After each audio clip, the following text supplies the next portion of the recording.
Saudara, wacana bantuan sosial untuk keluarga pelaku judi online menuai polemik karena dikhawatirkan jika bansos berbentuk uang, maka akan berputar kembali untuk dipakai berjudi. Pemerintah sudah membentuk Satgas. Lalu bagaimana peran wakil rakyat di DPR mengatasi maraknya judi online? Kita ulas bersama Wakil Ketua Mahkamah Kehormatan Dewan Perwakilan Rakyat yang juga Wakil Ketua Komisi 3 DPR RI Habibur Rahman dan analis kebijakan publik Agus Pambagio. Selamat pagi Bapak-Bapak. Pagi. Assalamualaikum. Waalaikumsalam warahmatullahi wabarakatuh. Sebelum saya mulai perbincangan, saya mau disclaimer dulu bahwa hari ini Sapa Indonesia Pagi juga sudah berupaya mengundang dari pihak Satgas Berantas Judi Online, tapi sampai saat ini belum ada respons dari semua pihak yang kami hubungi. Nah, saya ke Bung Habib dulu. Yang lagi ramai ini adalah bansos untuk keluarga pelaku judi online. Anda sepertinya punya perspektif ini didukung harusnya begitu ya. Nah, apa alasan terkuat Anda mereka layak mendapat bansos dengan alasan sudah jadi miskin gitu kalau perspektif Anda tadi Bung Habib? Jadi persoalannya ini bukan apakah mendukung atau tidak ya, apakah prioritas atau tidak. Apa yang namanya ini keluarga dari pelaku judi online, pemain judi online. Oke. Saya menyampaikan ketika ditanya wartawan, apakah setuju orang yang miskin karena kepala keluarganya bermain judi online, Ya. dan mendapat bantuan sosial? Tentu kita setuju, karena namanya bantuan sosial. Kita itu mengacu kepada kondisi orang yang bersangkutan, bukan kepada penyebabnya. Seperti apa? Apakah penyebabnya karena kepala keluarganya bermain judi online? Apakah penyebabnya karena kena musibah? Apakah penyebabnya misalnya karena berbagai macam latar belakang lain? Kita tidak ada yang namanya klasterisasi tersebut. Oke. Sehingga siapapun yang miskin, ya juga ya mereka yang terkena dampak dari judi online itu berhak mendapatkan bansos. Kenapa kita perlu bicara begini? Karena saya sendiri di dapil saya Jakarta Timur melihat ada fenomena yang memang banyak orang yang tadinya mampu sehingga tidak tergolong sebagai penerima bansos, ketika kepala keluarganya bermain judi online terdampak dalam waktu yang cepat, hitungan bulan atau tahun mungkin ya, 1-2 tahun tiba-tiba menjadi minus.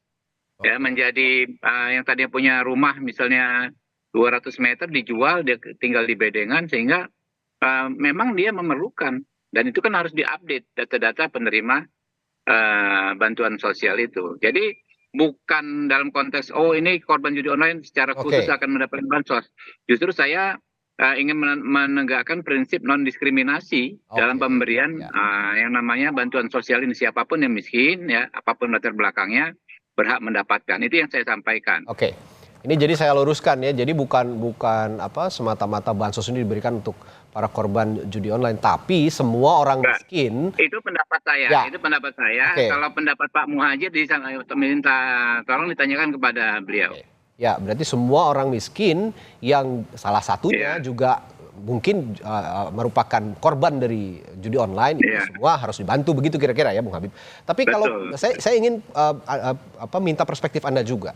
Kenapa rata-rata orang yang terkena judi online atau menjadi korban judi online ini rata-rata orang yang tidak mampu gitu? Menurut Anda bagaimana ini analisisnya? Saya nggak punya analisis data ya terbaru, tapi bayangan saya itu paralel saja dengan konfigurasi demografi masyarakat kita. Kan memang yang mampu itu kan sedikit ya dari keseluruhan populasi kita. Lalu yang menengah ke bawah tentu yang paling banyak. Begitu juga di kasus judi online ini gitu. Kalau saya melihat ini bukan hanya orang yang tidak mampu yang terkena dampaknya. Ya, orang-orang yang punya pekerjaan dan penghasilan yang cukup pun itu banyak yang terpapar dengan judi online ini. Ini kan namanya kalau di hukum kriminologi ini disebut penyakit masyarakat. Ya, pekat ya kalau istilahnya. Makanya bukan tindak pidana yang biasa juga, ini tindak pidana yang memang penanganannya itu harus komprehensif. Ya nggak bisa satu kasus per kasus saja. Ya, tapi bagaimana mengatasinya sebagai gejala sosial ya yang ada di masyarakat. Oke. Nah, ini saya juga minta tanggapan dari Pak Agus sebagai analis kebijakan publik. Saya ulang sedikit pernyataannya Pak Muhadjir sebagai Menteri Koordinator Bidang Pembangunan Manusia dan Kebudayaan bahwa beliau membuka peluang agar korban judi online ini masuk ke dalam data terpadu kesejahteraan sosial DTKS agar menerima bansos. Termasuk juga tidak hanya bansos di sana di dalamnya bahwa karena judi online ini sudah merambah ke berbagai elemen masyarakat, harus ada pembinaan juga. Jadi biaya itu juga termasuk untuk pembinaan para pelaku ataupun korban judi online. Anda bagaimana analisis Anda soal ini, Pak Agus? Ya ini analisa kebijakan saya begini, pemerintah nggak mau pusing gitu ya kan dari sudah beberapa tahun yang lalu saya sudah katakan judi online bahkan di pertemuan OJK beberapa kali saya sampaikan. Tapi kan pemerintah tidak mampu. Apa susahnya Menkominfo setiap saat itu muncul di close. Ini kan teknologi. Cuman nggak mau saja gitu ya. Kemudian ini kan tindak pidana dan ini kan haram. Masa haram dikasih bansos? Iya. Ya, kalau alasannya Pak Muhadjir karena judi online, kalau alasannya orang miskin dikasih, oke, saya sepakat. Nah, kalau udah judi kerjaan haram dikasih bansos itu hanya di Indonesia mungkin yang ada. Tapi sekali lagi judi online itu tidak merambah kelas bawah, yang banyak kelas bawah menengah, tetapi yang atas juga ada. Saya kenal orang yang habis 50 M untuk judi online. Ya. Itu kelas apa itu? Itu kelas hebat ya. Nah, maksud saya bagaimana Menteri Agama lah ya atau siapa mendidik bahwa tidak pernah ada orang kaya itu dari judi. Ya. Itu persoalannya. Dan judi online itu kaitannya dengan pinjol.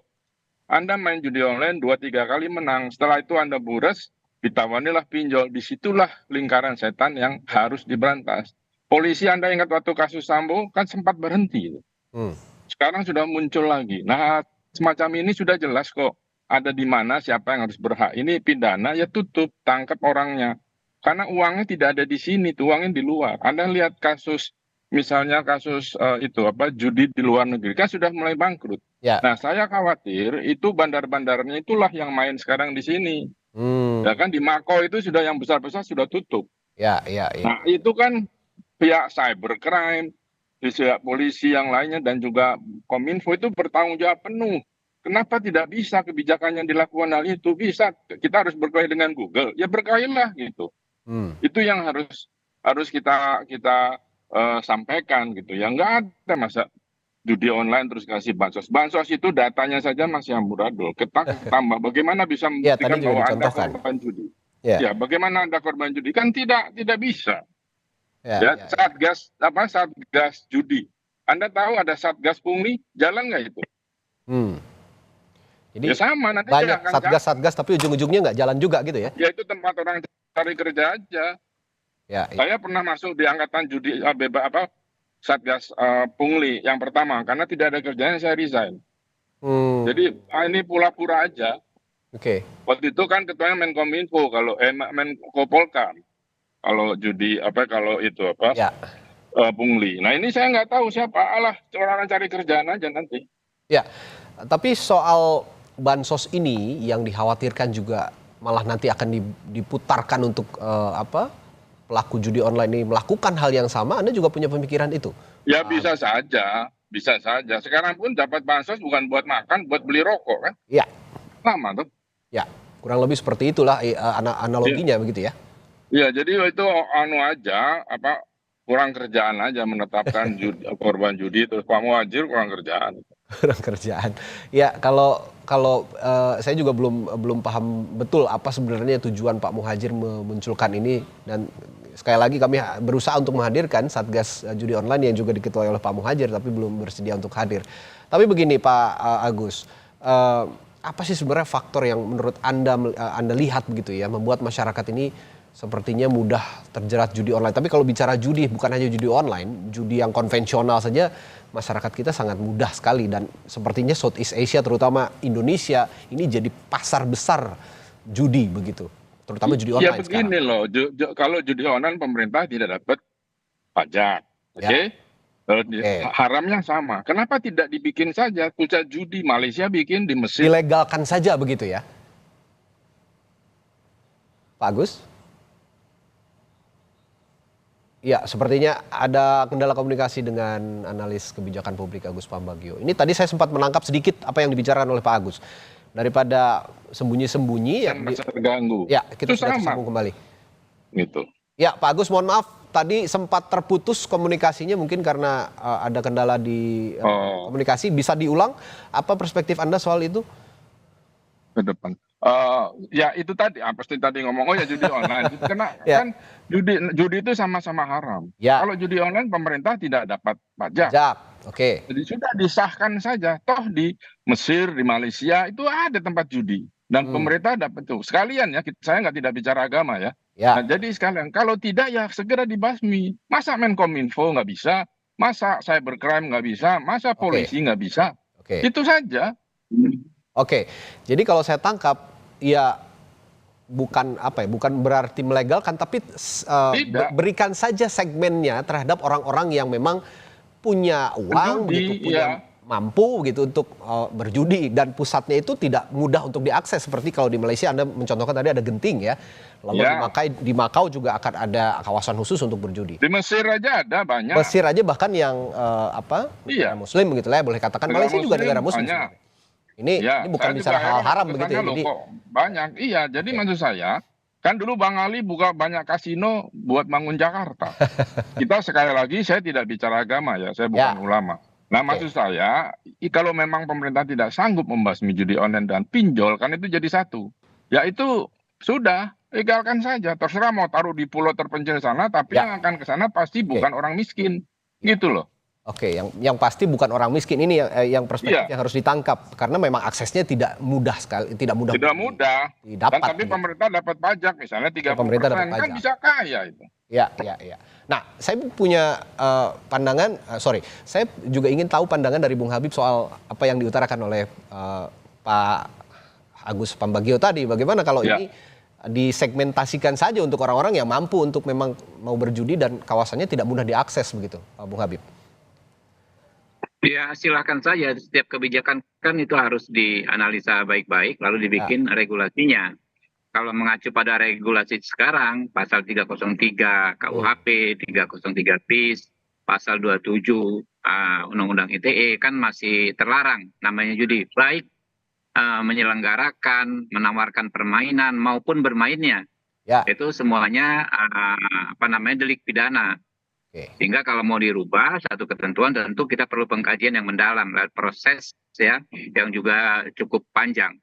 Jadi kami di DPR tentu menyerap aspirasi semua masyarakat ya.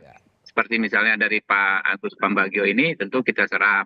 Cuma memang yang saya pernah dengar dari masyarakat yang lain, pertama tentu karena kita adalah negara yang bagian masyarakatnya disebut religius, akan menjadi persoalan, akan menimbulkan kegaduhan yang baru. Yang kedua, apakah ada jaminan ketika judi misalnya dilegalisasi yang darat ya, lalu yang online berhenti? Jangan sampai kan yang darat ada ya, lalu yang online tetap marak gitu kan.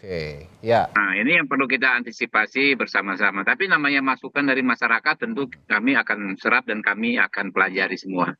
Atau ya yang online pun kalau memang yang darat ya Anda bilang tadi itu disegmentasikan dengan biaya yang mahal untuk registrasi, online juga bisa diterapkan seperti itu kira-kira untuk membatasi akses masyarakat yang kurang mampu untuk mengakses judi online kira-kira, Bung Habib. Ya betul, silakan saja. Jadi dibikin usulannya seperti apa? Apakah legalisasi itu hanya di darat atau di darat dan di online ya? Itu kan pemikiran-pemikiran baru yang memang harus kita serap dari masyarakat. Lalu bagaimana mengkomunikasikannya dengan elemen masyarakat yang lain? Karena kami kan di DPR kan tidak satu sisi saja ya. Kami harus menyerap aspirasi dari berbagai pihak. Nah ini yang komunikasi ini yang harus terus dimaksimalkan. Tentu ada masing-masing pihak punya argumentasi yang sama-sama kuat lah. Oke, sementara ini saya ambil kesimpulan bahwa sebenarnya misi kita bersama ini selain memberantas judi yang ada di Indonesia gitu, mau online, mau darat begitu ya, tapi juga bagaimana caranya agar masyarakat yang tidak mampu ini tidak bisa mengakses judi, tidak bisa berjudi, tidak mudah berjudi begitu kira-kira. Nah, apa yang harus dilakukan dan apa juga pendapat masyarakat terkait rencana ataupun usulan bantuan sosial diberikan kepada masyarakat miskin. Kami punya beberapa pernyataan dari publik yang akan kami hadirkan